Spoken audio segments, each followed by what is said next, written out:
सहारनपुर से डॉक्टर आदिल की गिरफ्तारी और उसके बाद दिल्ली में हुए बम धमाके की आंच अब देवबंद तक पहुंच चुकी है।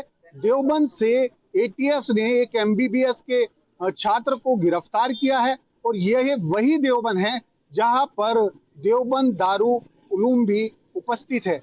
इसी को लेकर आप देख रहे हैं सियासी चौक और हम इस समय मौजूद हैं सहारनपुर के ट्रांसपोर्ट नगर में। कुछ लोग हमारे साथ मौजूद हैं और उनसे जानते हैं कि आखिर उनकी इस संबंध में क्या राय है। देवबंद तक अब जांच एजेंसी पहुंच चुकी हैं। एक एमबीबीएस के छात्र को देवबंद से गिरफ्तार किया है और देवबंद के अंदर दारुल उलूम भी है। तो इसको लेकर आप क्या कहते हैं, क्या सोचते हैं? बिल्कुल आप ठीक कर रहे हैं, दारुलम तक पहुंच चुकी है। इसके बारे में मैं कहना चाहूंगा, जिस तरह ये सफेद कॉलर वाले जिस तरह आतंकवाद को लेकर चल रहे हैं, ये बहुत ज्यादा निंदनीय है और देश की अर्थव्यवस्था खराब कर रहे हैं। इसके लिए मैं कहूंगा सरकार को इस तरफ बहुत ध्यान देना चाहिए, जिससे ये इस तरह का कार्य कभी ना हो। देखिए, लगातार जो तार हैं जांच के वो सहारनपुर से जुड़ते हुए नजर आ रहे हैं। पहले आतंकी डॉक्टर अदील यहीं से गिरफ्तार हुआ, अब कई गाड़ियों के जो है आरटीओ से संबंधित होने की खबर आ रही है। तो क्या सहारनपुर को क्यों चुना जा रहा है? बिल्कुल ठीक कह रहे हैं। सहारनपुर जो है पहले भी इस तरह का आतंकवाद हुआ है, इसलिए ये बार बार इस तरह की गतिविधि होना ये बहुत ज्यादा गलत है। क्या नाम है सर आपका? अहमद अली। अहमद अली जी, अब एटीएस देवबंद तक पहुंच चुकी है और वहां से एक एमबीबीएस के छात्र को भी गिरफ्तार किया गया है।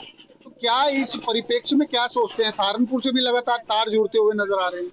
देखिए जी, जो गलत है वो गलत है। इसमें किसी चीज का सवाल नहीं। जो वो किसी भी समाज का हो, किसी भी धर्म का हो, जो आदमी गलत होगा उसकी गलत के साथ उसका साथ गलत ही काम होना चाहिए। उसको फांसी की सजा देनी चाहिए, चाहे वो किसी भी धर्म किसी भी मजहब का हो। मेरे तो यही राय है। जो आतंकवाद का कोई धर्म नहीं होता, ना ही कोई मजहब होता उसका, उस तरह के उसे उसे फांसी देनी चाहिए, चाहे कोई भी हो। इस तरह की गतिविधियां गलत है जो आज भी समाज में अराजकता फैलाती है। देखिए, लगातार एक पढ़ा लिखा तबका अब तक देखने में आता था कि कुछ ऐसे अनएम्प्लॉयड बेरोजगार लोग होते थे जिनको इस्तेमाल किया जाता था, लेकिन अब एक पढ़ा लिखा तबका एमबीबीएस डॉक्टर और छात्र वो सामने आ रहे हैं। और अभी एटीएस ने देवबंद से भी एक छात्र को गिरफ्तार कर लिया।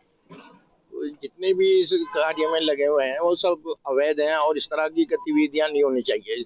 जिस देश में रहते हैं उस देश का जो है गुणगान करना चाहिए इंसान को।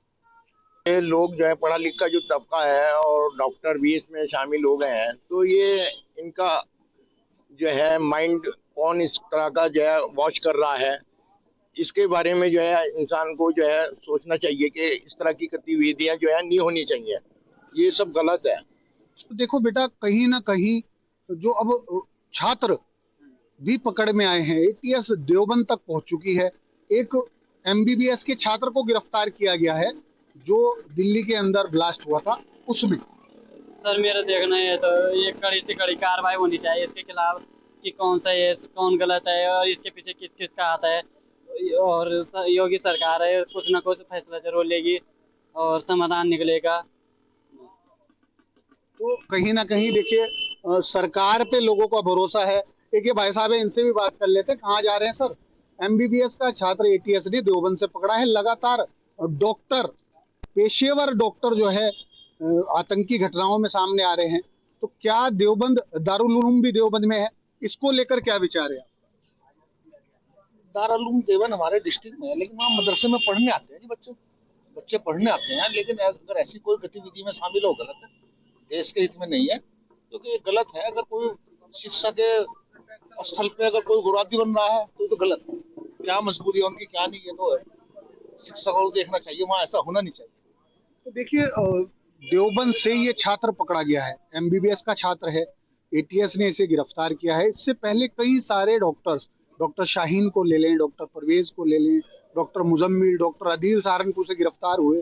तो अब एक पढ़ा लिखा तबका आतंकवाद की तरफ जा रहा है। तो ऐसा क्या वजह है कि इनका ब्रेन वॉश, पढ़े लिखे इंसान का ब्रेन वॉश इतनी आसानी से हो जाता है? वो क्या वजह है? सरकार की तरफ इनको ध्यान देना चाहिए, इनके रोजगार की तरफ ध्यान देना चाहिए। आखिर ये इस लाइन पे क्यों जा रहे हैं? मोहब्बत का पैगाम जो लोग बड़े बुजुर्ग कह गए हैं, मोहब्बत रहनी चाहिए। जो मोहब्बत पहले थी वो मोहब्बत रहे नहीं, दिलों में नफरत हो गई। इसे नफरत को दूर करना पड़ेगा। बताइए। जो देश का देशद्रोही हो जाए, चाहे डॉक्टर हो चाहे इंजीनियर हो, उसका कोई जात पात नहीं होती। क्या ये तो वजह है? चल ही रहा है। ये इनका कोई दीन ईमान नहीं है, पैसा दीन ईमान है बस। मरना तो है ही, पैसा दीन ईमान है, जात पात नहीं है इनकी। ये भाई हिंदू है या मुसलमान है, जात पात नहीं है, कोई भी हो।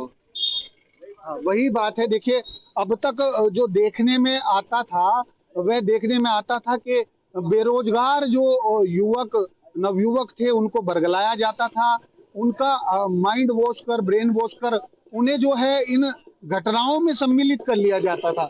लेकिन अब जो सामने आ रहे हैं प्रकरण, उसमें पढ़े लिखा तबका और एमबीबीएस जो हायर एजुकेशन है, और एमबीबीएस के अंदर एक सेवा भाव आता है, लेकिन कहीं ना कहीं लगातार डॉक्टर गिरफ्तार हो रहे हैं। और ये डॉक्टर मॉड्यूल देश के लिए कितना हानिकारक है, वह भी देखने वाली बात होगी। जहाँ भक्ति है हर शब्द में, कथाओं में छुपे हैं दिव्य रहस्य, और ज्योतिष देता है जीवन को दिशा। धर्म से जुड़ी हर बातों को जानने के लिए हमारे चैनल स्तुति को सब्सक्राइब करें।